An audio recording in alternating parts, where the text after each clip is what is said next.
భారత్ ఆ దేశాన్ని ఆపదలో ఆదుకుంది. అత్యవసర సమయాల్లో సాయం చేసింది. కానీ చేసిన సాయాన్ని మరిచిన తుర్కియే మిత్రదోహానికి పాల్పడింది. 2023లో ఆ దేశంలో భారీ భూకంపం సంభవించినప్పుడు సాయం ప్రకటించిన తొలి దేశం భారత్. ఆపరేషన్ దోస్త్ పేరిట భారీగా మానవతా సాయాన్ని అందించింది. బాధితులకు ఆహారం, మందులు సరఫరా చేయడానికి ప్రత్యేకంగా కిసాన్ డ్రోన్లను మోదీ ప్రభుత్వం పంపింది. అప్పుడు మనం మానవత్వాన్ని చూపితే దాన్ని మరిచి ఇప్పుడు భారత్పై దాడికి పాకిస్తాన్కు డ్రోన్లను పంపింది.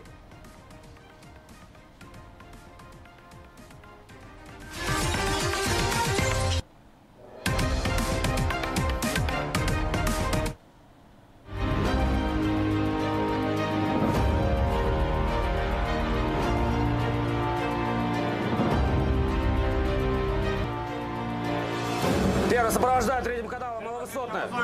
По третьему каналу цель уничтожить.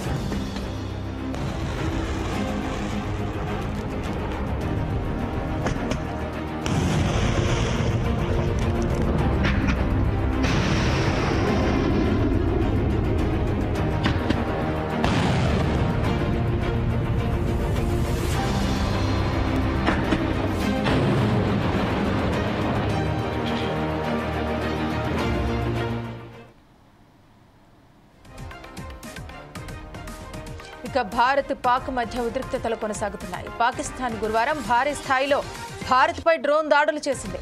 దాదాపు 300 నుంచి 400 డ్రోన్లను ప్రయోగించింది. సియాచిన్ నుంచి కచ్ వరకు 36 ప్రాంతాలను టార్గెట్ చేస్తూ వీటిని లాంచ్ చేశారు. వాటన్నింటినీ భారత్ నాశనం చేసింది. ఈ డ్రోన్లకు కెమెరాలను ఫిక్స్ చేసినట్టు తేలింది. శకలాలను ఫోరెన్సిక్ నిపుణులు పరీక్షించారు. ఇక్కడి సమాచారాన్ని సేకరించేలా పాక్ ఇలా పన్నాగం పన్నినట్టు కల్నల్ సోఫియా ఖురేషీ తెలిపారు. అవన్నీ తుర్కియాకు చెందిన ఆసిస్ గార్డ్ సోనగర్ డ్రోన్లుగా ధృవీకరించామని ఖురేషీ పేర్కొన్నారు.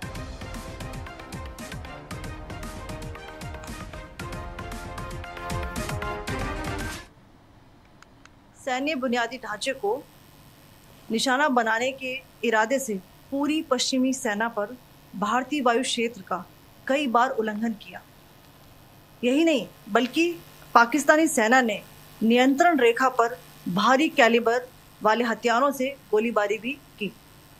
अंतर्राष्ट्रीय सीमा और नियंत्रण रेखा पर लेह से लेकर सरक्रीक तक 36 स्थानों पर 300 से 400 लगभग ड्रोनों का इस्तेमाल घुसपैठ का प्रयास करने के लिए किया गया।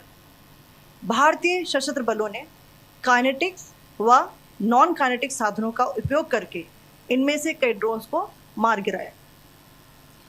इतने बड़े पैमाने पर हवाई घुसपैठों का संभावित उद्देश्य वायु रक्षा प्रणालियों का परीक्षण करना और खुफिया जानकारी इकट्ठा करना था। ड्रोन के मलबे की फोरेंसिक जांच की जा रही है। प्रारंभिक रिपोर्ट्स से पता चलता है कि वे तुर्की के असीस गार्ड सोंगर ड्रोन्स हैं। इसके उपरांत रात में पाकिस्तान के एक सशस्त्र यूएवी ने भटिंडा सैन्य स्टेशन को निशाना बनाने की कोशिश भी की, जिसे पकड़ा गया और उसे निष्क्रिय कर दिया गया। पाकिस्तानी हमले के जवाब में पाकिस्तान में 4 हवाई रक्षा स्थलों पर सशस्त्र ड्रोन्स लॉन्च किए गए। इनमें से एक ड्रोन एडी रडार को नष्ट करने में सक्षम रहा। अंतर्राष्ट्रीय सीमा और नियंत्रण रेखा पर लेह से लेकर सरक्रीक तक 36 स्थानों पर 300 से 400 लगभग ड्रोनों का इस्तेमाल घुसपैठ का प्रयास करने के लिए किया गया। भारतीय सशस्त्र बलों ने काइनेटिक्स व नॉन काइनेटिक साधनों का उपयोग करके इनमें से कई ड्रोन्स को मार गिराया। इतने बड़े पैमाने पर हवाई घुसपैठों का संभावित उद्देश्य वायु रक्षा प्रणालियों का परीक्षण करना और खुफिया जानकारी इकट्ठा करना था। ड्रोन के मलबे की फोरेंसिक जांच की जा रही है। प्रारंभिक रिपोर्ट्स से पता चलता है कि वे तुर्की के असीस गार्ड सोंगर ड्रोन्स हैं। इसके उपरांत रात में पाकिस्तान के एक सशस्त्र यूएवी ने भटिंडा सैन्य स्टेशन को निशाना बनाने की कोशिश भी की, जिसे पकड़ा गया और उसे निष्क्रिय कर दिया गया। पाकिस्तानी हमले के जवाब में पाकिस्तान में 4 हवाई रक्षा स्थलों पर सशस्त्र ड्रोन्स लॉन्च किए गए। इनमें से एक ड्रोन एडी रडार को नष्ट करने में सक्षम रहा। मध्य रात्रि को पाकिस्तानी सेना ने सैन्य बुनियादी ढांचे को निशाना बनाने के इरादे से पूरी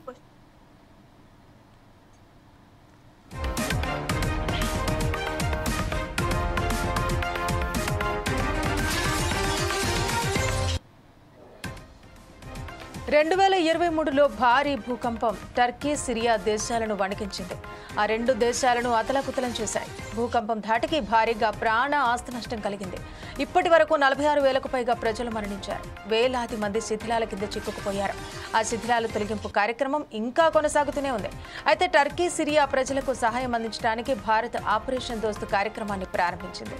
ఇందులో భాగంగా మన దేశ ఆర్మీ, ఎన్డీఆర్ఎఫ్, వైద్య సిబ్బంది, ఎయిర్ ఫోర్స్ సిబ్బంది అక్కడికి వెళ్లి సహాయ కార్యక్రమాలు చేపట్టాయి. బాధితులకు అవసరమైన ఆహారం, అత్యవసర వైద్య పరికరాలు, పలు వస్తువులను అందించింది.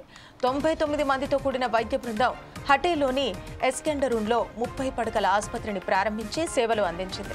మరోవైపు ఎన్డీఆర్ఎఫ్, ఆర్మీ బృందాలు శిథిలాల తొలగింపులో సహాయక చర్యలు చేపట్టారు. అయితే ఆపరేషన్ దోస్త్ కింద మోహరించిన భారత ఆర్మీ వైద్య బృందం సహాయక చర్యలు ముగియడంతో టర్కీ నుంచి తిరిగి వచ్చింది.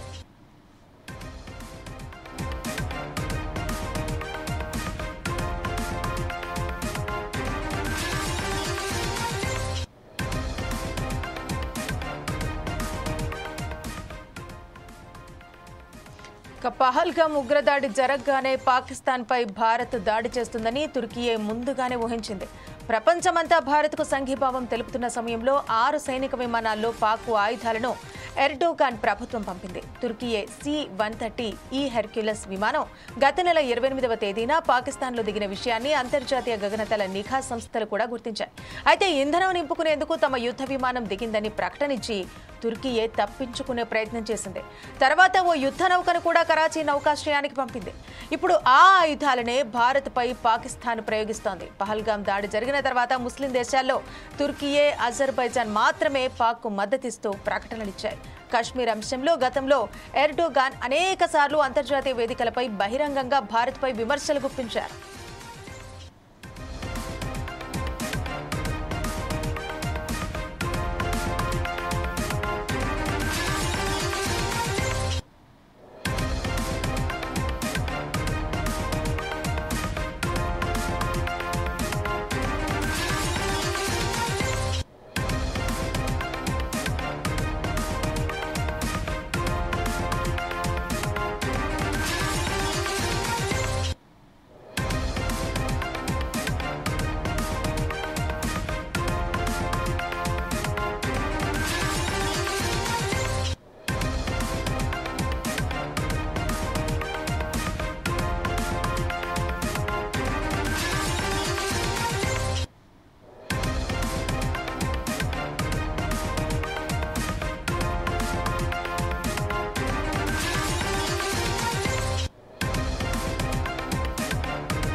భారత్ ఎంతో ప్రతిష్టాత్మకంగా చేపట్టిన ఆపరేషన్ దోస్త్ రెండు దేశాల మధ్య సత్సంబంధాలు మెరుగుపరుస్తోందని ఆశించాం. కానీ శత్రు దేశానికి సాయం చేసి మిత్రద్రోహానికి పాల్పడుతుందని ఊహించలేదు.